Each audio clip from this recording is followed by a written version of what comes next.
जय श्री हरि, जय श्री कृष्णा। प्रिय भक्तजनों, आप सभी का मायरा वॉइस चैनल में हार्दिक स्वागत है। आज सफला एकादशी की द्वादशी के दिन एकादशी के पारण की कथा सुनेंगे। जो भी भक्तजन सफला एकादशी का व्रत रखा, उन्हें द्वादशी के दिन तुलसी माता की कथा को अवश्य ही श्रवण करना चाहिए। तो आइए सुनते हैं तुलसी माता की कथा। महारानी की जय हो, भगवान श्री कृष्ण की जय हो। एक बुढ़िया थी जो तुलसी को सींचती थी। जो जब वह जाती तो तुलसी माता से कहती कि हे तुलसी माता, सत की दाता, मैं तेरा बिड़वा सींचती हूँ। मुझे बहू दे, पीले रंग की धोती दे, मीठा ग्रास दे, बैकुंठ में बास दे, अच्छी मौत दे, चंदन का काट दे, अच्छा राज दे, खाने को दाल भात दे, और 11 यानी एकादशी के दिन कृष्ण का कंधा दे। बुढ़िया माँ की यह बातें सुन तुलसी माता सूखने लगी। तुलसी माता को यूं सूखते देख भगवान ने पूछा कि हे तुलसी, तुम दिन प्रतिदिन क्यों सूखती जा रही हो? तुलसी माता ने कहा कि बस मेरे मन की मत पूछो। भगवान ने कहा कि मैं नहीं पूछूंगा तो कौन पूछेगा? इस पर तुलसी माता कहती हैं कि एक बुढ़िया आती है और अपनी बात कहकर चली जाती है। मैं उसकी सभी बातें पूरी कर दूंगी, लेकिन कृष्ण का कंधा कहाँ से लाऊंगी?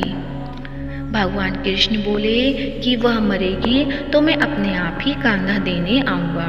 तुम बुढ़िया माई से यह बात कह देना। इसके बाद बुढ़िया माई मर गई।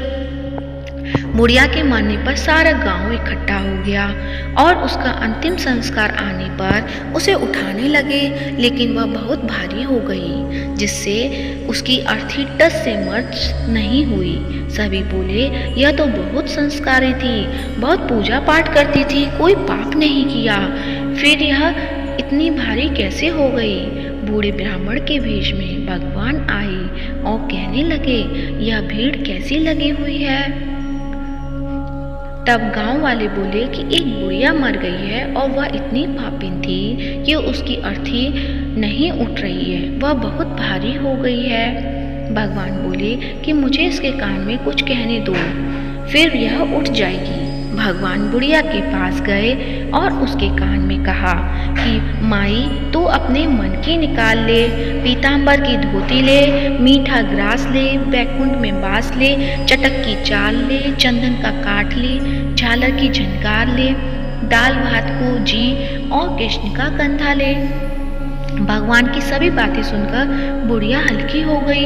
भगवान अपने कंधे पर उसे ले गए। बुढ़िया को मुक्ति मिल गई और वह बैकुंठ को चली गई। हे तुलसी माता, जैसे आपने उस बुढ़िया माई की मुक्ति की, वैसे सभी की करना।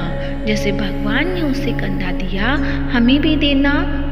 और तुलसी की पूजा जो भी करे, उसे उसका अत्यधिक महत्व होता है।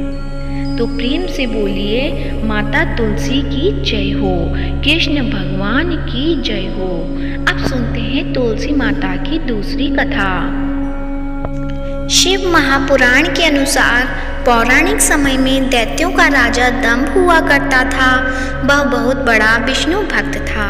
कई सालों तक उसके यहाँ संतान नहीं होने के कारण उसने शुक्राचार्य को अपना गुरु बनाकर उनसे श्री कृष्ण मंत्र प्राप्त किया। यह मंत्र प्राप्त करके उसने पुष्कर सरोवर में घोर तपस्या की। भगवान विष्णु उसकी तपस्या से प्रसन्न हुए और उसे संतान प्राप्ति का वरदान दे दिया। भगवान विष्णु के वरदान से राजा दंभ के यहाँ एक पुत्र ने जन्म लिया। इस पुत्र का नाम शंखचूर्ण रखा गया। बड़ा होकर शंखचूर्ण ने ब्रह्मा जी को प्रसन्न करने के लिए पुष्कर में घोर तपस्या की। उसकी तपस्या से प्रसन्न होकर ब्रह्मा जी ने उसे वरदान मांगने को कहा। तब शंखचूर्ण ने वरदान मांगा कि वह हमेशा अजर अमर रहे, वह कोई भी देवता उसे नहीं मार पाए। ब्रह्मा जी ने उसे यह वरदान दे दिया और कहा कि वह बद्री वन जाकर धर्मध्वज की पुत्री तुलसी को तपस्या कर रही है, उससे विवाह कर ले। शंखचूड़ ने वैसा ही किया और तुलसी के साथ विवाह के बाद सुखपूर्वक रहने लगा। उसने अपने बल से देवताओं, असुरों, दानवों, राक्षसों, गंधर्वों, नागों, किन्नरों, मनुष्यों तथा त्रिलोकी के सभी प्राणियों पर विजय प्राप्त कर ली। वह भगवान श्री कृष्ण का परम भक्त था। शंखचूड़ के अत्याचारों से सभी देवता परेशान होकर ब्रह्मा जी के पास गए और ब्रह्मा जी उन्हें भगवान विष्णु के पास ले गए। भगवान विष्णु ने कहा कि शंखचूड़ की मृत्यु भगवान शिव के त्रिशूल से ही होगी, अतः आप उसके पास जाएं। भगवान शिव ने चित्ररथ नामक गण को अपना दूत बनाकर शंखचूड़ के पास भेज दिया। चित्ररथ ने शंखचूड़ को समझाया कि वह देवताओं को उनका राज्य लौटा दे, परंतु शंखचूड़ ने मना कर दिया और कहा कि वह महेश्वर से युद्ध करना चाहता है। भगवान शिव को जब यह बात पता चली तो वे युद्ध के लिए अपनी सेना लेकर निकल पड़े। इस तरह देवता और दानवों में घमासान युद्ध हुआ, परंतु ब्रह्मा जी के वरदान के कारण शंखचूड़ को देवता नहीं हरा पाए। भगवान शिव ने शंखचूड़ का वध करने के लिए जैसे ही अपना त्रिशूल उठाया, तभी आकाशवाणी हुई कि जब तक शंखचूड़ के हाथ में श्री हरि का कवच है और इसकी पत्नी का सतीत्व अखंडित है, तब तक इसका वध असंभव है। आकाशवाणी सुनकर भगवान विष्णु वृद्ध ब्राह्मण का रूप धारण कर शंखचूड़ के पास गए और उससे श्री हरि का कवच दान में मांग लिया। शंखचूड़ ने वह कवच बिना किसी संकोच के दान कर दिया। इसके बाद भगवान विष्णु शंखचूड़ का रूप धारण कर तुलसी के पास गए। शंखचूड़ रूपी भगवान विष्णु ने तुलसी के महल के द्वार पर जाकर अपनी विजय होने की सूचना दी। यह सुनकर तुलसी बहुत प्रसन्न हुई और पति रूप में आए भगवान का पूजन किया व रमण किया। ऐसा करते ही तुलसी का सतीत्व खंडित हो गया और भगवान शिव ने युद्ध में अपने त्रिशूल से शंखचूड़ का वध कर दिया। तब तुलसी को पता चला कि वे उसके पति नहीं हैं, बल्कि वे तो भगवान विष्णु हैं। क्रोध में आकर तुलसी ने कहा कि आपने छल पूर्वक मेरा धर्म भ्रष्ट किया है और मेरे पति को मार डाला, अतः मैं आपको श्राप देती हूँ कि आप पाषाण होकर धरती पर रहें। तब भगवान विष्णु ने कहा, देवी तुम मेरे लिए भारतवर्ष में रहकर बहुत दिनों तक तपस्या कर चुकी हो। तुम्हारा ये शरीर नदी रूप में बहकर गंडकी नामक नदी के रूप में प्रसिद्ध होगा। तुम पुष्पों में श्रेष्ठ तुलसी का वृक्ष बन जाओगी और सदा मेरे साथ रहोगी। तुम्हारे शाप को सत्य करने के लिए मैं पाषाण यानी शालिग्राम बनकर रहूँगा। गंडकी नदी के तट पर मेरा वास होगा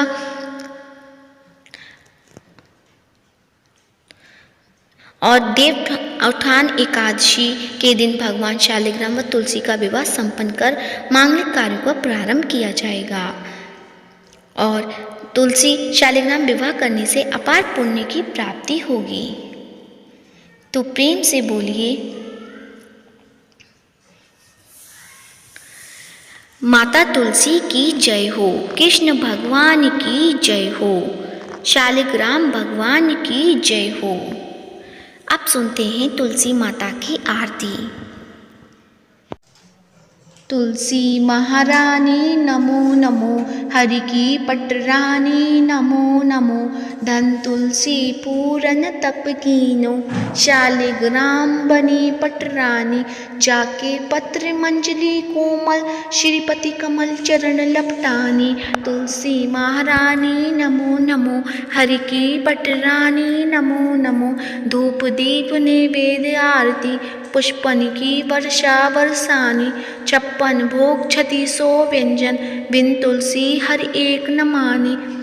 तुलसी महारानी नमो नमो, हरि की पटरानी नमो नमो, सभी सखी मैया तेरे यश गावे, भक्त दान दीजे महारानी। तुलसी महारानी नमो नमो, हरि की पटरानी नमो नमो। तुलसी महारानी नमो नमो, हरि की पटरानी नमो नमो।